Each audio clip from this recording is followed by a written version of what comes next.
nuovamente in diretta con Ore 7 con il nostro ospite che oggi è il rettore dell'Università di Udine, Roberto Pintone. Lo vediamo qua in collegamento su Skype. Buongiorno. Buongiorno, io Buongiorno. vi vedo Buongiorno, e vi salve sento. rettore. Ecco, la vedo in collegamento, peraltro con dei segni anche positivi dietro di lei in questo screensaver che lei ha utilizzato oggi. Assolutamente, sì, sì, partiamo dalla mattina presto con segni positivi, insomma, se non li diamo noi chi li può dare di più? Ho letto il passo di questo articolo a cura di Alberto Rioli che dice che istruzione e capitale umano saranno i giovani il vero partito di Draghi. È vero secondo lei? C'è un nuovo Ma inizio? eh, auspichiamo, ci auguriamo tutti che sia così. Del resto, voglio dire, il vero patrimonio, se pensiamo al futuro, non c'è dubbio che sta sui giovani, a cui non dobbiamo lasciare solo un'eredità di debiti o di criticità da risolvere, ma anzi dobbiamo pensare a loro e pensare con loro, che credo sia molto importante. Credo che il presidente incaricato Draghi lo abbia ben in mente. Del resto si fa molto parlare di recovery plan e di next generation, quindi da questo punto di vista non c'è dubbio che a loro va rivolto ogni sforzo e con loro va fatto ogni sforzo per il nostro futuro.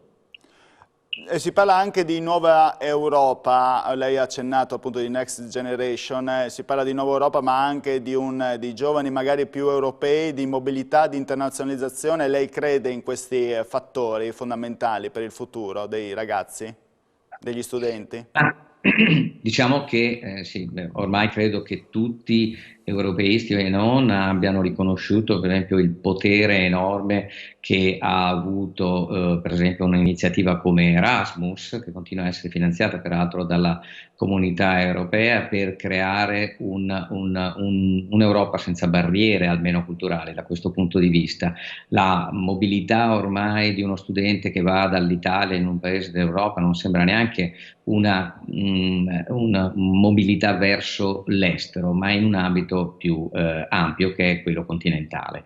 Io credo che questo sia assolutamente un bene e un obiettivo da preservare. Magari adattandoci con modalità nuove. Insomma, la pandemia ci ha insegnato che esiste anche una mobilità digitale, ma quello che è importante è continuare a mantenere l'idea che una creazione di rete il più ampia possibile è un valore aggiunto per la crescita delle persone e quindi anche dei paesi.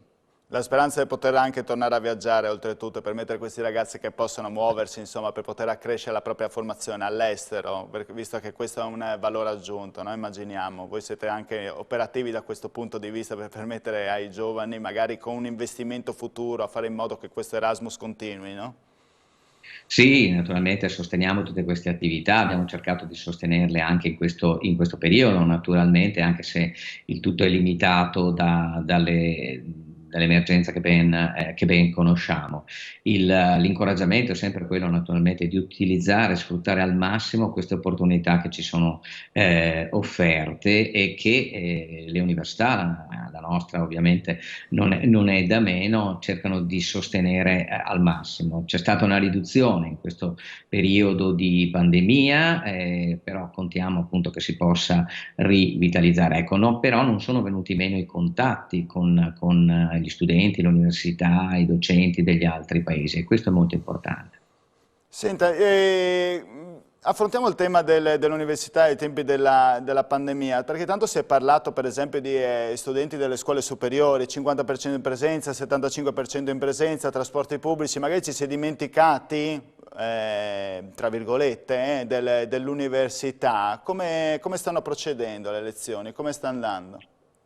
Sì, sì, non vorrei dire che ci si è dimenticati. Certo, diciamo che l'università, a parte il fatto che ha dei numeri decisamente più contenuti di quelli della scuola, ha anche una sua capacità organizzativa e una sua autonomia che naturalmente permette anche di rispondere in maniera più agile a quelle che sono le indicazioni da parte dell'autorità sanitaria, l'autorità amministrativa.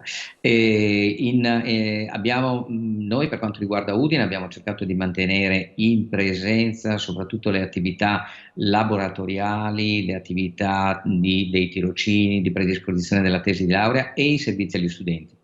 Naturalmente con una serie di precauzioni che sono non solo quelle le classiche, diciamo, di distanziamento, gli usi dei presidi personali e il lavaggio delle mani, ma il distanziamento nelle aule o nei laboratori e naturalmente la precauzione nella prenotazione, la gestione degli accessi, e questo è stato fondamentale. E adesso, quando sta per ripartire il secondo semestre, abbiamo in mente di portare tutte le matricole, o meglio gli studenti dei primi anni, cioè della laurea triennale, la magistrale o la magistrale del ciclo unico, in aula, e se auspicabilmente le condizioni epidemiologiche migliorassero, potremmo pensare anche agli altri, sempre però naturalmente in condizioni controllate, quindi la capienza delle aule che diceva lei al 50%, quindi con prenotazioni, turnazioni, una forte attenzione naturalmente prima di tutto alla salute dei lavoratori e degli studenti. Tengo a precisare che noi in questi giorni stiamo facendo una seconda campagna di test a tutti i nostri docenti e il personale. E poi, come avete già sentito, è in fase di avvio almeno una prima campagna di vaccinazione per gli under 55. Ecco, i ragazzi che escono dall'università possono dare una mano in questa campagna vaccinale, chi si forma appunto nell'ambito delle professioni sanitarie? Li state già immettendo nel circuito sanitario? Beh, qui c'è un progetto regionale naturalmente per inserire questi ragazzi, soprattutto gli specializzandi, e quindi da questo punto di vista c'è una massima disponibilità anche da parte dei ragazzi. Ecco, non dimentichiamo per esempio che gli studenti di medicina da noi sono già tutti vaccinati e quasi tutti i docenti dell'area medica, quindi da questo punto di vista, oltre ai tirocinanti naturalmente, prima ancora. Quindi da questo punto di vista, diciamo, c'è già anche un incoraggiamento ad intraprendere questo tipo di funzione, e da parte loro una grande disponibilità. Quindi cerchiamo di dare un'ulteriore mano con la funzione che le nostre aree mediche stanno dando in questi mesi. Mi pare sia stato del tutto evidente ed importante.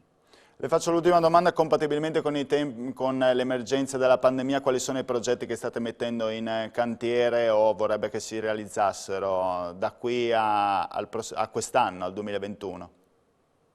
Beh, innanzitutto la possibilità di ripartire con il nuovo anno accademico che comincerà in autunno con una nuova normalità, e quindi questo è l'auspicio più grande. Noi siamo già attrezzati, avevamo cominciato già con questo anno accademico, e poi stiamo discutendo, penso nei prossimi mesi possiamo varare il nuovo piano strategico di Ateneo, che avrà durata quinquennale, in cui sono presenti tutta una serie di progetti didattici, ma soprattutto di ricerca, di trasferimento tecnologico, di trasferimento della conoscenza, che avranno sicuramente un impatto non solo sulla vita dell'Ateneo, ma anche, come sappiamo, nel nostro territorio e auspicabilmente oltre. Poi naturalmente da parte nostra massima disponibilità per collaborare a progetti che rientrino nel recovery plan.